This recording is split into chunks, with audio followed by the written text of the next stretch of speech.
Foreign direct investments बहुत बड़ा reason रहा है स्टॉक मार्केट में ग्रोथ का, ओवरऑल इंडिया की इकोनॉमिक ग्रोथ का। एंड आज हम यही बात करेंगे कि इसका स्टॉक मार्केट में किस तरीके से इफेक्ट आता है, क्या ट्रेंड्स और patterns overall over the time observe करे गए हैं। नाउ अगर हम बात करें कि इसका ओवरऑल इंपैक्ट क्या है, इंडिया इस वक्त one of the fastest growing economies है एंड एफडीआई ने उसमें बहुत बड़ा रोल प्ले करा है। गवर्नमेंट ने जो फॉरेन इन्वेस्टमेंट अट्रैक्ट करने के लिए पॉलिसीज वो लेकर आए हैं, दे आर कमेंडेबल।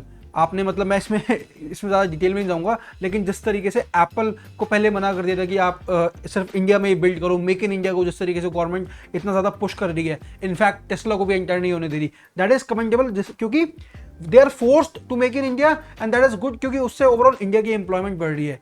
तो जो वैसे अगर मैं ओवरव्यू दूं तो एफडीआई पॉलिसीज जो इंडिया में होती है they are governed by foreign exchange management act, that is FEMA, जो कि फॉरेन एक्सचेंज ट्रांजैक्शंस को रेगुलेट करता है। एंड आरबीआई रिस्पॉन्सिबल है जो फेमा को इंप्लीमेंट करने के लिए इंडिया में और एफडीआई के इन्फ्लोज को मॉनिटर करने के लिए।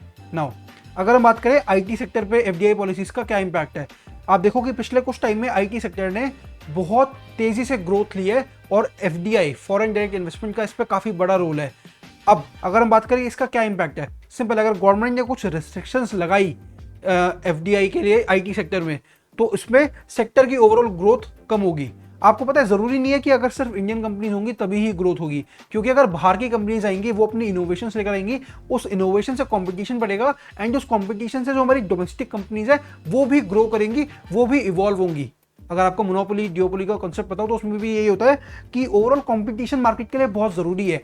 तो जरूरी नहीं है कि अगर फॉरेन डायरेक्ट इन्वेस्टमेंट्स बंद होंगी तो सिर्फ एक ओवरऑल इकोनॉमिकल इंपैक्ट आएगा, लेकिन technological advancements of Indian companies भी मुश्किल में पड़ सकती है। तो ओवरऑल वो बहुत जरूरी है, जिस तरीके से आईटी सेक्टर में जरूरी है उसी तरीके से ऑटोमोबाइल सेक्टर में भी जरूरी है। ये अलग से मैंने इसलिए बताया क्योंकि ये दो सेक्टर्स हैं जो एफडीआई से काफी ज्यादा इंपैक्ट करते हैं। एंड इसमें भी ये है कि अगर गवर्नमेंट रेस्ट्रिक्शंस को इम्पोज करती है, जैसे आपने देखा होगा रिसेंट ईयर्स में एमजी इंडिया में आया है और उसने काफ़ी अच्छा काम करा है, फिर किया इंडिया में आए हैं, काफ़ी अच्छा काम करा है।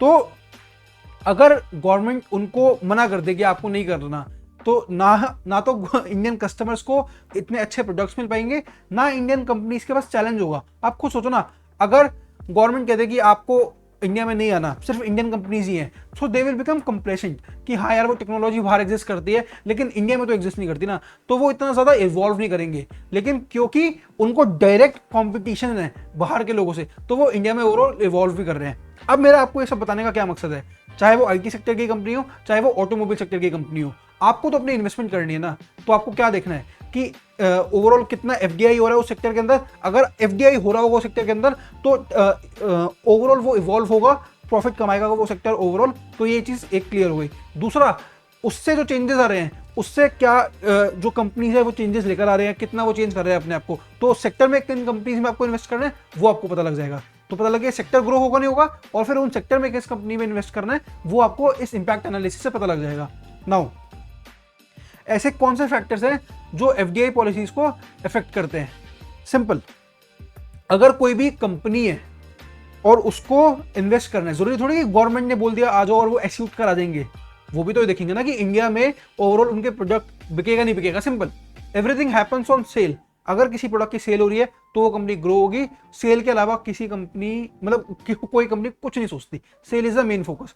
नाउ अब एक कंपनी क्या क्या चीजें देखेगी, वो देखेगी उस सेक्टर, एक कंपनी भी एंटर होते हुए और गवर्नमेंट भी पॉलिसीज बनाते हुए कि उस सेक्टर में कितना कंपटीशन है, ओवरऑल उस सेक्टर का साइज क्या है, उस सेक्टर में टेक्नोलॉजिकल एडवांसमेंट्स कैसी हैं। एंड अगर एक कंपनी आ रही है तो वो देखिए उस सेक्टर में गवर्नमेंट का सपोर्ट कितना मिलेगा उसे, क्योंकि वो एक नई कंट्री के अंदर आ रही है, उसको आने के लिए भी सपोर्ट चाहिए। तो अगर गवर्नमेंट इस हिसाब से पॉलिसीज बनाती है कि जैसे गवर्नमेंट ने कहा कि मेक इन इंडिया, आप आओ लेकिन इंडिया में बनाओ, हम सपोर्ट देंगे, तो लेकिन अगर गवर्नमेंट बोल दे कि आप मेक इन इंडिया करो लेकिन हमारा कोई सपोर्ट नहीं है, तो वो एक रॉन्ग डिसीजन होगा। तो गवर्नमेंट बहुत अच्छे डिसीजन ले रही है ज़्यादा से ज़्यादा एफडीआई इन्वेस्टमेंट लाने के लिए, ज़्यादा से ज़्यादा मेक इन इंडिया को करने के लिए। तो आपको ये सारी चीज़ें एनालाइज करनी बड़ी ज़रूरी है। इंपैक्ट एनालिसिस इसी, मैं बार बार रिपीट करता हूँ अपनी बात, लेकिन यही है कि इंपैक्ट एनालिसिस इसी पे बेस्ड है कि आप इन चीज़ों को, कि ये फॉरेन डायरेक्ट इन्वेस्टमेंट की पॉलिसीज़ क्या हैं, क्या रेगुलेशंस हैं, इन चीज़ों को अगर आप अच्छे से एनालाइज करोगे तो आपके डिसीजंस बहुत फ्रूटफुल हो सकते हैं ओवर द ईयर्स। नाउ अगर हम कंक्लूजन की बात करें तो एफडीआई पॉलिसीज का कुछ सेक्टर्स पे काफी ज्यादा इंपैक्ट है, कुछ पे कम है, लेकिन जैसे आईटी और मैंने आपको ऑटोमोबाइल का, उस पर काफी ज्यादा इंपैक्ट है। और इंपैक्ट मैंने जैसे बताया उन्हीं फैक्टर्स पर डिपेंड करता है कि कंपटीशन कितना है, साइज कितना है, गवर्नमेंट सपोर्ट कितना है। तो पॉलिसी मेकर्स को उन सारे फैक्टर्स को कंसिडर करना चाहिए, एंड वो कर भी रहे हैं, तभी इतना इंडिया ग्रो कर रहा है। अब आपको अगर इन्वेस्टमेंट करनी है तो इन सारी चीज़ों को अच्छे से एनालाइज करो और खुद से डिसीजन लो। एंड वैसे तो इस वीडियो के लिए रेलेवेंट नहीं है, लेकिन अगर आप ट्रेडिंग करते हो तो टिप्स पे ट्रेडिंग करना बंद कर दो, इतना अच्छा नहीं है। खुद से एनालिसिस करोगे, ट्रेड करोगे, चाहे लॉस भी होगा, आप सीखोगे, सीख के प्रॉफिट करोगे किसी दिन।